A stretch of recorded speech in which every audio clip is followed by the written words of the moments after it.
Get ready with me. First வந்து cleanser லைட்டாக cleanse பண்ணிக்கிங்க. வாஷ் பண்ணிவிட்டு டோனர் லைட்டாக தான் ஸ்ப்ரே பண்ணுவேன், ரொம்பவே யூஸ் பண்ண மாட்டேன். உங்களுக்கே தெரியும் இதெல்லாம் மேக்கப்பே கிடையாது, ஜஸ்ட் நம்ம ஃபேஸை வந்து காப்பாற்றிக்கிறதுக்காக வச்சுக்கிற ஒரு டூல்ஸ், அவ்வளோதான். இது வந்து serum, toner, serum, moisturizer, cleanser இதெல்லாமே ஃபேஸுக்காக, ஜஸ்ட் ஃபேஸ் வந்து மேக்கப் படக்கூடாதுங்கிறக்காக.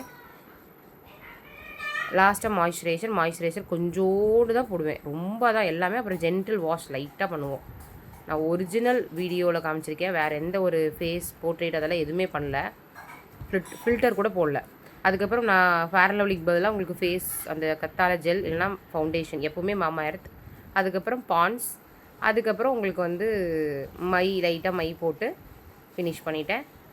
லிப்ஸ்டிக் கூட நான் போட கிடையாது, லிப்ஸ்டிக் யூஸ் பண்ணல. உங்களுக்கு வந்து லிப் பாம் போட்டிருக்கேன். லிப் பாம் வந்து நிவ்யா அந்த lip balm. Most of foundation வந்து மாமா எர்த் தான் யூஸ் பண்ணுறேன்.